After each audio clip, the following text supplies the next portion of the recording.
Welcome to Who Politics, where the game is more than just a game. I'm your host, Who Politics, and here we break it all down, from the fundamentals to the future stars. We talk players, prospects, and the stories that shape the culture. This isn't just analysis, it's perspective. So whether you're a hoop head, a student of the game, or just here for the stories, pull up a seat. Let's talk basketball. Jeez. We're here. We are officially here. Very first episode of Who Politics. Thank you for all of y'all who have been patient with me up until this point. And I guess for people who don't know who I am Who Politics. And I guess to try to just get a quick summary, a quick recap of everything that's taken place. I've been doing content creation, talking about basketball and just the politics behind basketball and how things work for well over probably 5 years now, and did some stuff on YouTube. Didn't really do well, but we'll be coming back to that soon.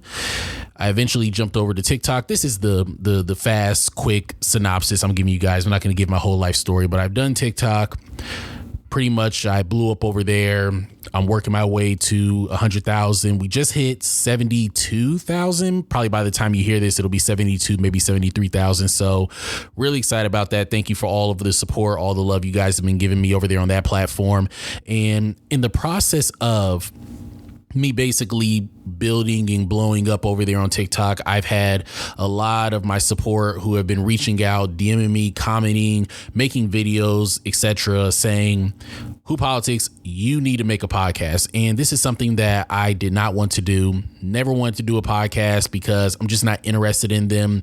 Most podcasts in general, not all, but most podcasts just don't really interest me because they're always full of the same type of rhetoric, the same type of conversations, which are top 10 debates. Who's the greatest this? Who's the greatest that at this position? Did the championship that Shai Gilgeous-Alexander win yesterday move him into the number 3 best player or top 3 player in the world, and all this other stuff? And it's just things that I'm not interested in. I've never been interested in those type of conversation. And frankly, no offense to anybody, but I think that a lot of those conversations are the go-to conversations when you don't have anything to really offer listeners or just the basketball game as a whole. So I've been getting a lot of these DMs. I've been getting a lot of these comments saying you need to make a podcast. I pushed against it for the longest, and then I pretty much got bullied into this. So yeah, I have been bullied by social media, by the internet into doing this. And I say that facetiously. I mean, you change, you grow over time. You feel differently about things than you used to beforehand. I didn't really care to do a podcast back then. As time went on, I said to myself, you know what, maybe this is an avenue that I need to look into. So this is the first one. And for my followers, my supporters who have waited, because I think I said something about doing this maybe a month ago, and I expected maybe I would have my first episode up in about 2 weeks, but it took longer. And the reason for that is simply because I wanted to do this in just order and just decency. Honestly, I don't want to have, I don't want to be recording with an iPad. I don't want to, record on the mic on my earphones or any crazy stuff like that. I want to give quality sound, quality visuals, which will be coming down the line. But right now we're going to just stick to audio. I'm doing a lot of yapping, but I just want to make sure that I put this all together and it all makes sense for anybody who is new or anybody who has already been up to date with what's been going on. So before we go any further, if you haven't already, make sure you guys follow the TikTok. And I'm on X and I'm on Instagram and YouTube and all that stuff, but mainly TikTok as of right now. And eventually YouTube is where a lot of this stuff will be going on. Hoop_politics. You'll recognize it by the pink HP, which is the same logo that you're probably going to see if you're listening to this on Spotify or any other podcasting apps. With that all being said, I think we got everything settled. We got everything going. I talked about just doing things in order and just in decency and knowing what I want to do. I think that's so important. You got to really know what you're doing. You have to know what direction you're going into, which perfectly segues me into what I want to talk about early on, I guess, for the first ever topic for Who Politics. This is so weird. This is so weird, but I'm going to have fun with it. NBA draft. let's get to it. The NBA draft, 2025 NBA draft. I did not do what I normally do, which is live stream the entire NBA draft on my TikTok account. And to be perfectly honest with you, I didn't do it because it just was boring. It was boring and it was upsetting because none of it made sense. None of it made sense. And I'm not going to say that the players who got drafted shouldn't have gotten drafted, because these are talented basketball players. These are players who for sure are pro level players, from the Coopers to the Ace Baileys, the VJ Edgecombs, down the line. But none of this stuff makes sense. The teams who are drafting, you find yourself scratching your head and saying, what is the purpose of this? What are you guys doing? There is really nobody that I saw during the draft that I just said to myself, you know what? They made good decisions. They won the draft. The only person or the only entity or the only organization I could say that for would be the Dallas Mavericks, simply because they got the best player in the draft in Cooper Flagg, and he perfectly fits with Anthony Davis, Kyrie Irving whenever he comes back around, PJ Washington, etc. So it makes sense because he will be in a position where he will be at his best, which is a high-level Swiss Army knife type of basketball player who will do a little bit of everything, and he's going to look really good if he's surrounded by the right pieces. The exact same thing that he had when he was at Montverde and the same thing that he had when he was at Duke. If he is able to get out there and roam, he's able to go out there, block some shots, grab some rebounds, play hard on the defensive end, get downhill, get in transition and score here and there, and then hit one or two jump shots, he's going to look like a legend. He's going to look like a legend. He landed in a great spot. Now, personally, for me, I would have absolutely loved to see this guy end up with the San Antonio Spurs, because I thought that would just be awesome. With Victor already there, you have Stephen Castle, you got De'Aaron Fox, you got Vasil. You would just be surrounded by elite level point guard, rim protection in Vic, and then you would have the shooting and everything else, and he would just be able to be what a lot of Spurs fans thought that Jeremy Sochan would be. I think I pronounced his name right. Forgive me if I didn't, but he would be able to go into a situation like that and he would have been perfect. But Dallas, I'm not mad at it. Dallas is cool. But once we get past that, every other decision that I saw didn't make any sense to me. I look at San Antonio Spurs and they get Dylan Harper. Now, is Dylan Harper a bad basketball player? Absolutely not. Absolutely not. Actually, he's dumb nice. I've talked about Dylan Harper back when he was a sophomore in high school on the TikTok account. Okay, talk to him, or no, I haven't talked to him. Well, I have talked, but whatever. No, that's pointless. I have talked about him when he was in high school. Talked about him when he was in college. Little lackluster at times, but the boy is dumb nice. Make no mistake about it. Make no mistake about it. Why would San Antonio draft him? Is he the point guard? Because De'Aaron Fox is the point guard. Is he the shooting guard? Well, I mean, he's not that athletic to guard the shooting guards. And is he better than Stephen Castle? Is he? Where does he fit in that? And you still have Vasil. You know what I'm saying? Like, you still have other guards. Now, can Dylan Harper go out there and play, and be the starting two, and maybe you move Castle to the 3 or whatever? Sure, you can do that, but it doesn't make sense. Dylan Harper should be playing point guard because that's what he really is, a big point guard who is able to use his size on smaller guards and be able to shoot over them and showcase some high level shooting and pick and roll manipulation. Why would you draft him and put him in a position that he is not? And he doesn't deserve to start over De'Aaron Fox, who actually is a point guard and one of the most elite ones out there. We just don't talk about him because he doesn't win championships and he's not, he was out there in Sacramento for the longest. So most people don't talk about him, but if you know that De'Aaron Fox is the absolute truth. So there's not that many point guards in the NBA who could actually start over De'Aaron Fox at that position. Why draft him? Dylan Harper should have ended up somewhere else, or San Antonio should have drafted him and immediately said, okay, let's ship you somewhere where we can get some draft picks, or some players that we need. Somebody that we need, maybe an elite level small forward, somebody who can do the things that we really want Jeremy Sochan to do. Doesn't make sense. I go down and I'm looking at some of these other teams and I'm like, what are we doing? I mean, VJ Edgecombe, he's solid. he's solid. To me, this is budding Victor Oladipo at best. At best, this is a budding Victor Oladipo. But why draft him? There's no direction for Philly overall. Joel Embiid doesn't stay healthy. And even in the big moments, he doesn't show up.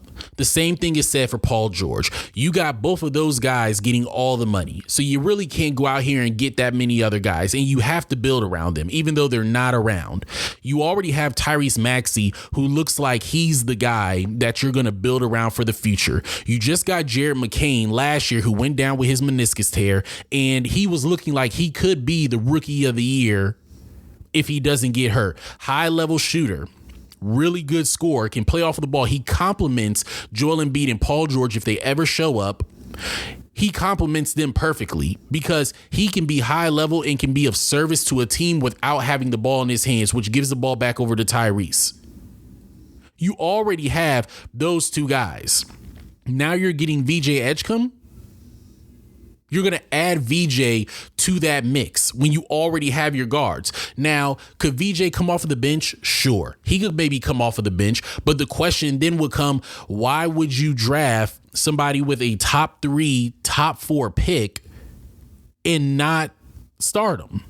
Why would an agent agree to that? Why would a player want to do that? Makes no sense to me. It doesn't make sense to me. We go down to number 4. I'm looking at the Hornets. Colin Knippel. High level player, yeah, he's a good shooter, a very, very good shooter, high level shooter. Let me not, downplay it. He's a high level shooter. Outside of that, doesn't really offer too many other things. Charlotte is a team full of young guys. They have everything you need to go ahead and be good. They just don't have any veterans. Charlotte has to stay away from the draft. If you believe in LaMelo Ball, if you believe in Miles Bridges, if you believe in Terrence Mann, if you believe in Brandon Miller, why are you getting more wings? Why would you draft Colin Knippel? Another young guy who isn't going to mature or grow up the locker room, so they're not going to get further along than what they were before. And then to make matters worse, you double down and get Colin Knippel again with Liam McNeely. So you got 2'6'7", 2'6'8", 6'7", 6'8", guys who are high level shooters. Neither one of them are that athletic. They're not going to lock up any of the small forwards or even twos on the NBA level. And you add them to a team that already has wing scoring, wing shooting, and wing athleticism to actually guard the 2s and 3s and 4s of the NBA. Charlotte doesn't know what they're doing. Charlotte needs to be going in the direction of, from here on out, if we draft anybody, unless it is, AJ DeBansa or Darren Peterson, a top 1, top 2 pick, unless we are getting those type of players, we are trading our draft picks. We don't need any more young guys. We are trading our draft picks, and we are going to start bringing in veteran guys who can change the culture of the locker room. People keep on making the mistake of thinking that because I have a team full of young talent, we just let them sit and marinate together and they'll grow and eventually they'll be ready. That's not how basketball actually works. You guys are looking at the Oklahoma City Thunder and you think that that is the norm, when constantly throughout the time that they've made their championship run, everybody said this is not the norm. This is the second youngest NBA team to ever make it to the championship. And let's also look at Shea. Shea is in a situation where he is mature beyond his years. It is uncanny. It is not something that we see often. And he still came in and had some OGs when he went over to the Clippers with Montrezl Harrell, with Lou Will, with Pat Bev. Then his OG becomes Chris Paul. So he was already chill, already mature. And then he came in under pros, under professionals at a high level. That is a totally different situation for the majority of rookies in general. Then you add J-Dub to the mix. He's somebody who was at Santa Clara for 2, 3, 4 years. And he's been in the league for 2 or 3 years now. Humble beginnings. He didn't come in prima donna, I'm a top 5 pick coming out of high school and y'all need to build around me. Humble beginnings, different mindset, different approach. Lou Dort is no different. Chet is the highest recruit probably on OKC, and he has a chill persona to him. He is not rah-rah and everybody look at me type of guy. Aaron Wiggins, Cason Wallace. We can go down the list. And even then, with all of those young players there, they still add Alex Caruso. They still add Hartenstein. They're still adding in those older players to help mature the locker room and pull them through in those moments where they may not know what they're doing, which is what Caruso did for at least 2 games during the NBA Finals. You guys are thinking, and by you guys, listeners who might have this thinking, or, the Charlotte Hornets, y'all are thinking that LaMelo Ball is going to mature one day. Y'all are thinking like Miles Bridges is going to mature one day. These guys are who they are, and nobody matures until they get around maturity. Very rarely do you see young guys come in who are just naturally mature. Lonzo Ball is like that. The rest of the brothers, no. They need to be around some OGs. OGs is what matures you, not young guys with young guys. I'm not getting better being around guys my age. Nobody's going to grow me up at my age if I'm around people my age. I need to be around the 40-year-olds, the 50-year-olds, the 30-year-olds, whoever it is. I could go all day. I could legit go all day about it, okay? Charlotte doesn't know what they're doing. They just simply don't know what they're doing. Then I go down to the Jazz. Now, the Jazz... The Jazz are funny. Because, of course, Ace Bailey, he doesn't do any workouts. Apparently, he wanted to play for the Nets. He wanted to play for the Wizards, and he wanted to play for some other team. I can't think of who it is off the top of my head right now. And then the guy who is perfect to do it, says, yeah, screw all of that. Danny Ainge. He says, yeah, I'm drafting you anyways. Even though you rejected my workout, I'm still drafting you. And now Ace Bailey is in a situation where he has to pretend like he wants to be there, and he either is going to show up and play well, or he can just rot. And I think it's going to turn into, and I mentioned this on TikTok, this is going to be a situation of who's going to blink first. Is it going to be Ace Bailey, who's being represented by Mr. Cooper, which I believe is Sharif Cooper's father? Are they going to blink first? Or is the guy who already did Isaiah Thomas crappy after his sister passed away, God rest her soul, and got hurt, all that, but still played and fought and helped lead Boston deep into the playoffs? He got rid of that guy at the very next year. Do you think he's going to blink? Do you really think he's going to blink when he's already down there in Utah, his hometown, his area? He went to BYU. The owner, I believe, for the Utah Jazz, he went to BYU. It's all Utah over there. They're not getting rid of Danny Ainge. He can do whatever he want to do out there. This is going to be comedic gold. This is going to be some funny stuff to see how this relationship between Ace Bailey and Utah goes going forward. It's going to be hilarious. So I thought that was just like through the roof funny. I had me a good laugh about it. And every time I see an interview of Ace and him stuttering his way through trying to say why this is such a great opportunity for him, it's funny because it's clear he's lying, but nonetheless, I still hope he does well. I hope he does well at Utah. I hope that he achieves his goals, whatever that is. And I just hope it works out. But if it doesn't work out, it's an easy possibility that we can go into the direction of whatever happened to Ace Bailey, because he's already put a bad taste in a lot of people's mouths with the fact that he was saying, don't draft me, I'm not doing any workouts, as if he had a Cooper Flag season when he didn't. Lackluster season at Rutgers. Next to Dylan Harper. You guys are fighting tooth and nail in a conference that isn't that great this past year. You're fighting tooth and nail to be 500 when you have the number 2 player in the country at the time, and maybe the number 3 or 4 player in the country at the time with Dylan Harper, who eventually is the number 2 overall pick. The 2 and 4 overall pick, highest ever for Rutgers. Y'all are side by side, and you're fighting to the death with Penn State. You're fighting to the death with Northwestern. And then you come out and say, yeah, don't draft me, I need to have my own situation. Boy.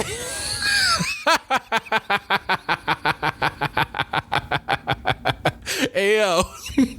Hey, these new guys is sick. These news guys is sick, bro. I ain't gonna lie to you. Like, the stuff that y'all are getting off, never in my life could I imagine getting that type of stuff off. The last time I remember seeing something like this, of this magnitude for a player, is Stevie Franchise, when he came from Maryland, and I think he told the Vancouver Grizzlies, don't draft me, I don't want to be here. And somehow he got his way up out of there and ended up with the Houston Rockets. That's the last time that I can think of at the moment where something like this has happened. But Ace a sick dude. He's a sick dude for real, man. I hope he does well. Yeah, so moving on, we go over here to the Wizards, and we'll go over here to the Pelicans. The Wizards get Trey Johnson. Okay, not bad. But then you just got rid of Jordan Poole. You bring in CJ McCollum. You got AJ Harris, I think. You got Bilal Coulibaly. Like, you're drafting the same type of guys. You're drafting the exact same type of guys. What direction are the Wizards going in? Where are we going from here? You guys got all the guards in the world, the same way of how the Brooklyn Nets have all the wings in the world. Brooklyn has a bunch of wings that we forgot still were playing basketball because they haven't been relevant, or they haven't been on our TV screen to see how nice they are since 2021. Dariq Whitehead is still on this team. Of course, Cam Johnson is there. Y'all go and draft Igor from BYU, Denham. Please, I'm not trying to be funny. If I pronounce your name wrong, I apologize. I don't mean any disrespect to you. You got Daniel Wolf. You got who's these other guys? You still got Zaire Williams. You got Trendon Watford. Like, come on, man. What direction are y'all going in? It doesn't make sense. It just simply does not make sense, guys. And it would make sense if, like I said, this is a draft where you should be drafting guys, and if you need them for your fit, cool. If not, you should be trading these guys. I want to see a clear direction that these guys are going. And by guys, I mean organization. OKC figured it out. OKC never makes bad decisions, it seems like. They always get it right. They went and got the guy from Georgetown. Don't know his name. I forgot it off the top of my head. Forgive me. 6'8", 6'9", 6'10", and has a 92-foot wingspan coming out of Georgetown. Okay, you see that and you say to yourself, all right, well, that right there is the replacement if they decide they don't want to bring back Hartenstein. He's great defensively. He's guarding multiple positions. He's rebounding. He's blocking shots, and he has some budding skill. He's got some budding skill. Like, you know what? This guy might be a legitimate four. He might be able to knock shots down and be on some PJ Washington type stuff. Perfect fit. Makes sense. Because OKC already doesn't really need anything, but they still found a way to get somebody that makes sense for them. You know they're going to be back next year and doing well. You know it. You go over to New Orleans. Y'all just got Jordan Poole. Jordan Poole has been telling y'all for however long, I want to be a point guard, because when he's playing off the ball and playing the two guard, he doesn't do well. When he has the ball in his hands, being the PG, that's when he starts cooking. Now, I don't think by any stretch Jordan Poole is like, a franchise guy or a superstar, any of that kind of stuff. We already saw that with the Washington Wizards. This is a guy who is a third best, maybe fourth best player for a championship team like he was with the Warriors. Everybody knows Steph and Andrew Wiggins were the best players, even though Jordan Poole was out there putting up 20 a night. That's because he was being guarded by the third and fourth best players or best defenders on the other team, bench guys. Still a high level talent, but it's all about putting them in the right situation for them to be successful and for your team to be successful. That was the best situation for Jordan Poole. Being over with the Wizards, we see now what he is and what he is not. He comes over to New Orleans. You get rid of CJ McCollum for him. Okay, cool. Then you turn around and draft Jeremiah Fears. Jeremiah Fears is a point guard. He's not being the two. And Jordan Poole, we saw what he looks like with the two. And you still have Jordan Hawkins over there. You still have Trey Murphy over there. You still have, what's his name? Herb Jones from Bama. You already have wings, and you still got Jose Alvarado. You already have guards. You already have wings. Why did you take him? Why did you take him? Somebody make sense of it for me.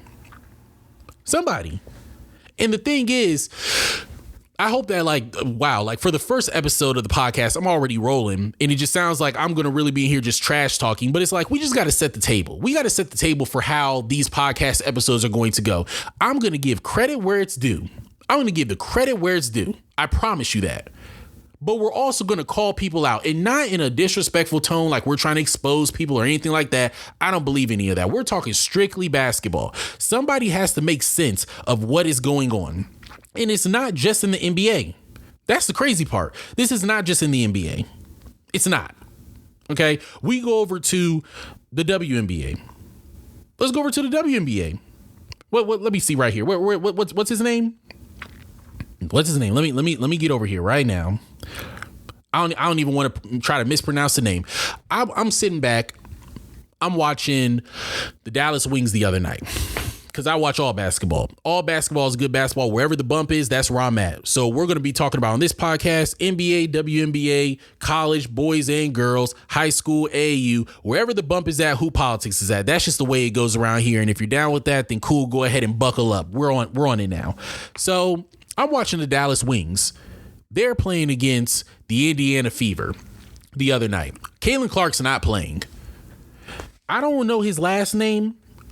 I'm just going to say Coach Chris Coclains. I don't even want to disrespect your name. I don't know it. I don't know how to pronounce it. Forgive me. I don't mean any disrespect to you, sir. I hope you're doing well. Coach Chris might be the worst coach I think I've ever seen in women's basketball. It doesn't make sense what he's doing at all. And I don't even want to get too deep into it, but the hiring of him apparently, supposedly, is surrounded by some variation of nepotism. Like he's just boys, he's just buddies with whoever the person is in charge. But nothing within his resume actually says that he should be the head coach. But you know what? Cool, whatever. Sometimes you catch, a flash in the pan. Somebody who you think isn't qualified comes into the picture and now they're running things and it looks great.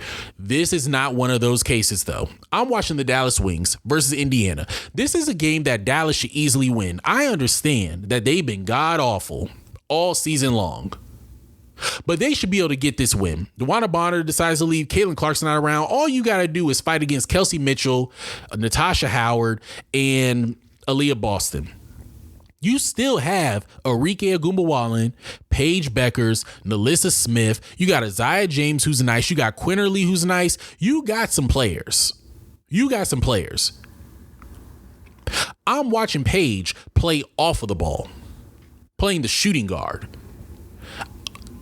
I don't know if nobody has figured it out yet. Apparently, I'm the crazy one. Apparently, I'm crazy and nobody else knows what's going on. Or no, I don't know what's going on. Everybody else has figured it out and I'm the crazy one. Paige Beckers is a point guard.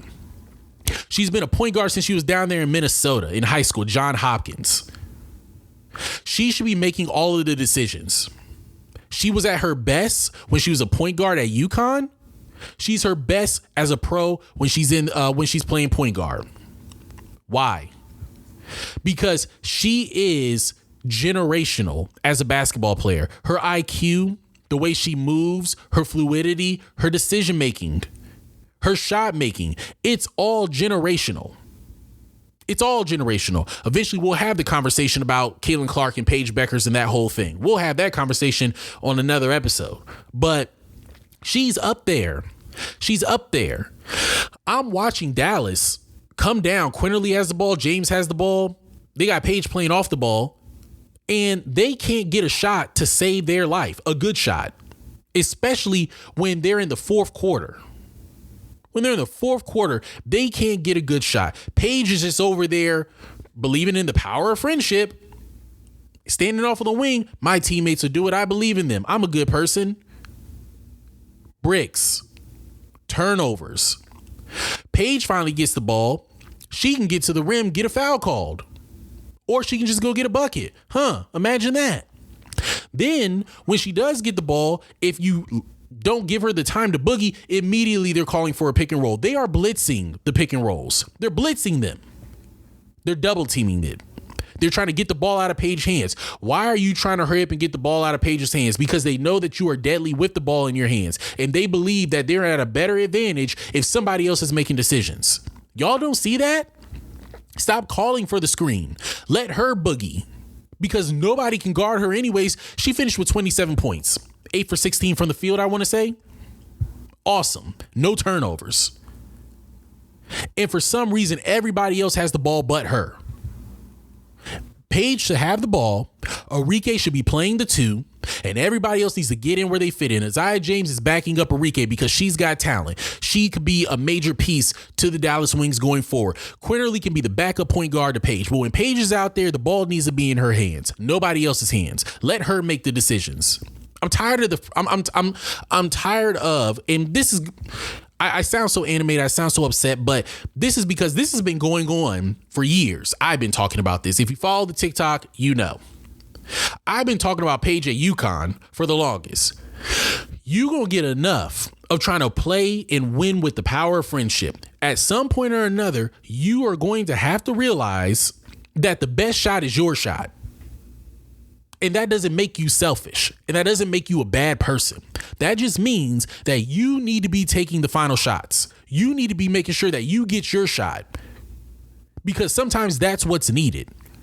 Not to swing the ball, and for you to stand over there and go up 3 or 4 possessions in a row and we can't score and the other team is still scoring on y'all. Y'all aren't that nice. Dallas Wings, they're not that nice for you to go 4 or 5 possessions without scoring and thinking that you can still win games. You have to take those shots. That does not mean, because I already realized with TikTok and just with the internet, because people will put words in your mouth, comprehension skills. That does not mean you have to take 30 shots and jack up ill-advised shots. What that means, though, is you need to be taking more shots than what you're used to taking. I said a few weeks ago, month ago, Paige needs to start taking at least 15 to 18 shots a night. All throughout June, she's been averaging 20 plus points, taking 15 to 16 shots a night. If you are efficient and you are as nice as we know you are, it's going to average out anyways. The games y'all are losing are too close. You can will your team to a couple of those wins. I understand Arike isn't playing well. I understand that she's up and down, and I think a lot of that also has to do with the coach and just not putting her in a good position to score and for the team to just win in general. Dejanay Carrington, she was injured. She's a good player. She'll be all right. I understand that Arike isn't, playing the greatest right now, but she still needs to be out on the floor. She still needs to be getting her touches as well. Why is she not playing for the majority of the third and fourth quarter? Well, she's not making shots. Who else is making shots out there other than Paige? Y'all acting like y'all got better options. Satu Sabli's gone. Howard is gone. Earth to Coach Chris. Y'all kidding me? The ball needs to be in Paige's hands. I don't know how else to say it. The ball needs to be in Paige's hands. She needs to be making the decisions. The shots, the passing, everything. It needs to be in her hands. You guys aren't going to be a good franchise until y'all figure that part out. Arike is special as a scorer. She's having a horrible season right now, but she's special as a scorer. That's what she is. You give her the ball to score, to catch and shoot. Everything else needs to be running through Paige. She will get everybody else involved, and she will get her shots as well. You need to make sure you put it in her head. 15 to 16 shots a night, no questions asked. If you do that and you leave the ball in her hands, y'all will win some more games. The recipe for that is not hard. It's not hard to fathom. Now, I'm not too mad because since y'all are trash, y'all should be in the running to get another lottery pick, which should be AZ, because that builds story. That builds story. Now you have Paige and AZ. Everybody loves them. Everybody loves their relationship, all that great stuff. She compliments Paige well on the court because she can shoot the ball at a high level. She's a good defender, and she's developed her scoring ability as a whole. Paige is happy. You lock Paige in now for the rest of her career down there in Dallas because she's not going to want to leave AZ. AZ is perfect down there next to her. You guys got a dynamic backcourt. You then take Arike Agumawale, you trade her. because she's too deep in her career and too respected to be a part of a rebuild. You take her, you try to find a spot for her to go to where she'll be happy at and where you can get some draft picks. Same thing we're talking about with the NBA. You got to have a plan. It doesn't matter if you go left or right, up or down. You guys have to have a plan, and everybody has to be all in on the plan. You can't say I'm going left, but then still walking right and vice versa. And that's what the majority of basketball right now seems to be doing from what I'm seeing. We won't even get into, the Sky and just all those other, WNBA teams right now. We'll just stick to this. But you have to have the direction you're going, and you have to prepare people for the direction you're going. You can't just throw people out there and let them do whatever they want to do. And then we get around the back and it's like, all right, guys, time to go with the plan. There was no plan laid out, which brings me into my next topic, because I'll tell you what, I know they're going to hate me, but we're going to get into this too. Let's drop down to college.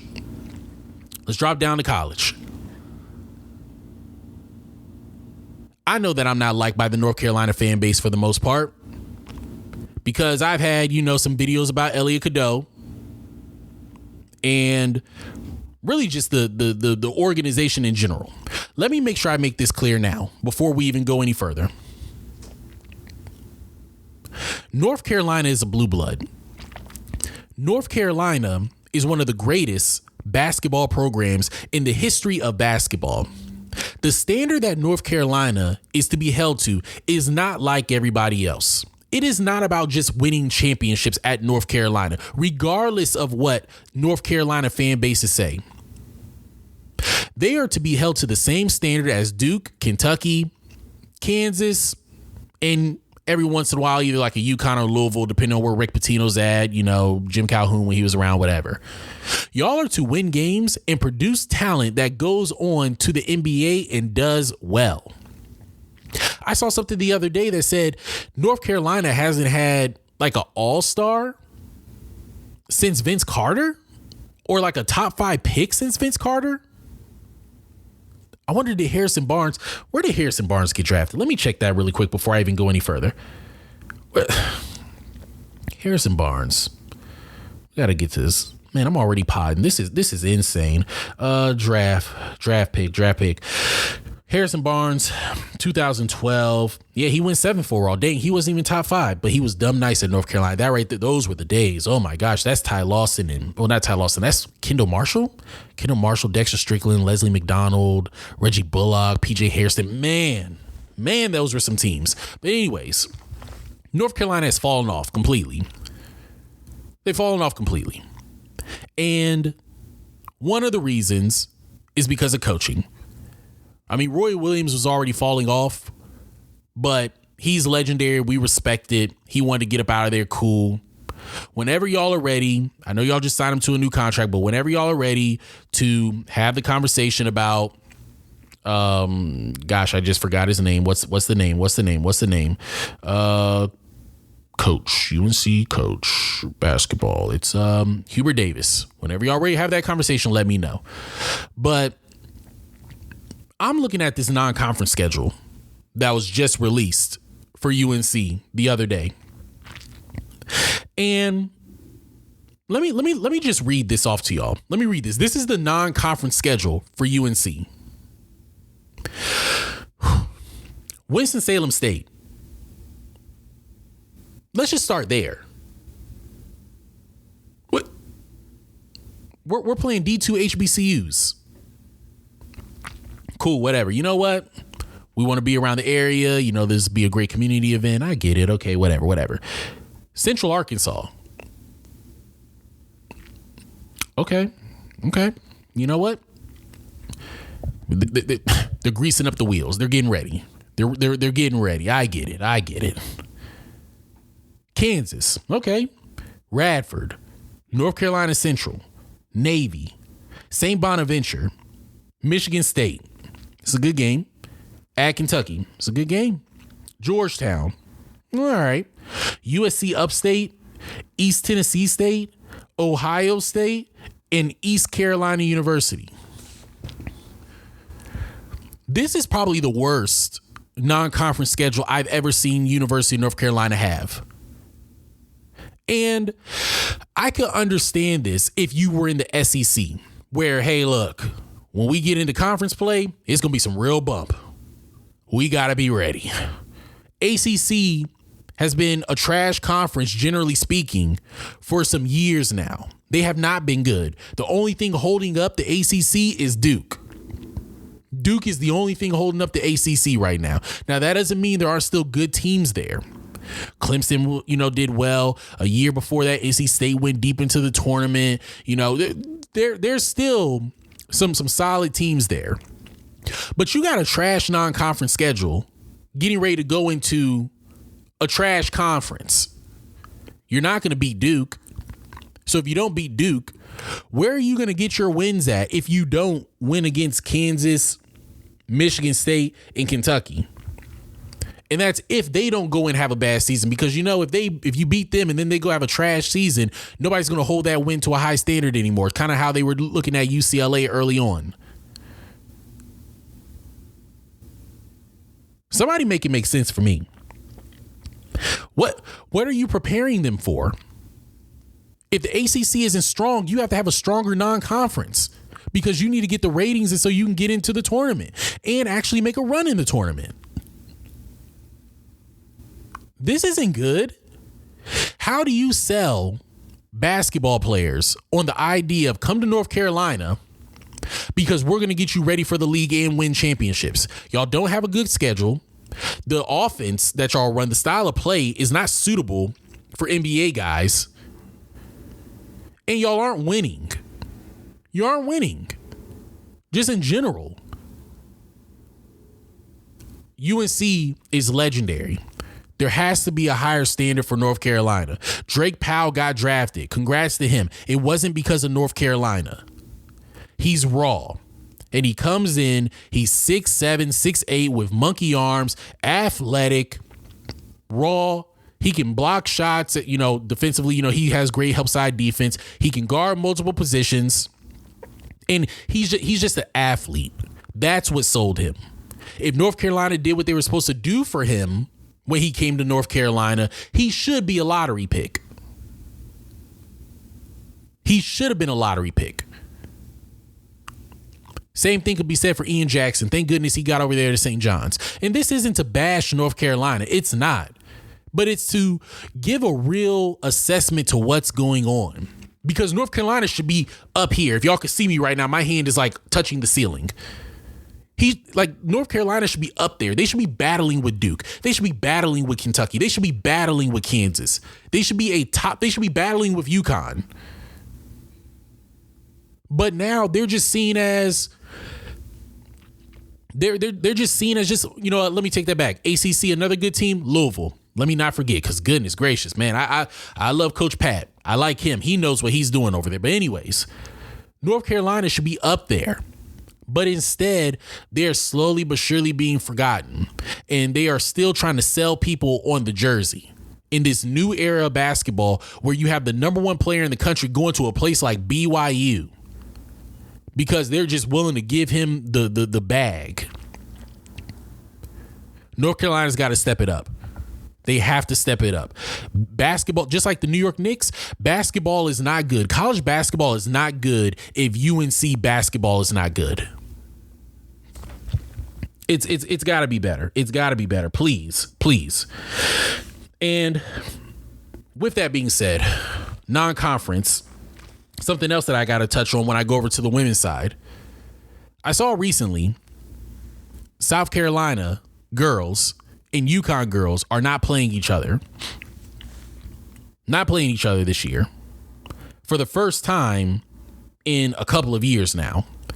And my question is, I wonder who really did that. Here it is right here. For the first time since 2014, 2015, UConn women's basketball and South Carolina won't meet in the regular season. The team's long-standing non-conference regular season series comes to an end.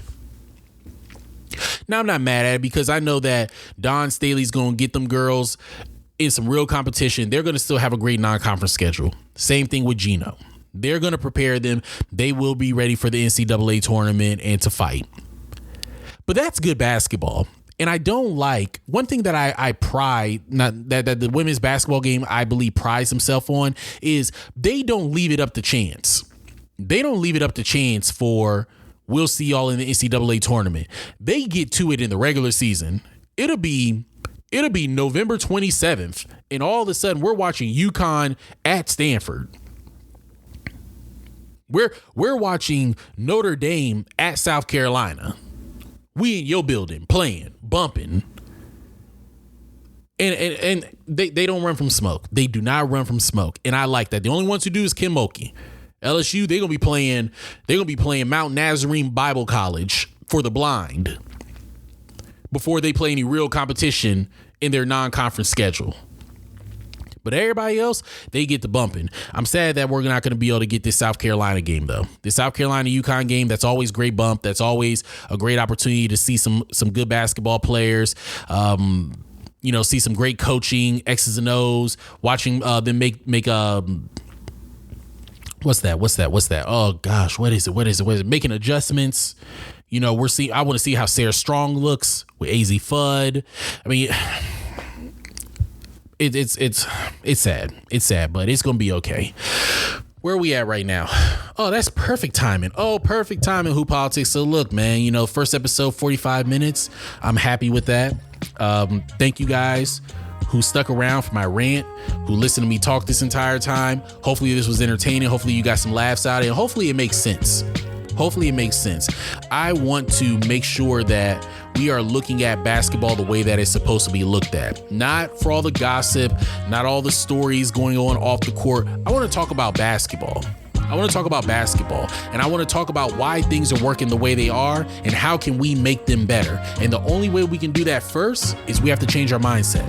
We have to change our approach. We have to change the way we think about basketball and how we think about ourselves. And once we can do that, we can then start putting action on the court. We can start putting action into the gym. We can start putting action into our sprints, into our study, into our film breakdown, and so on and so forth.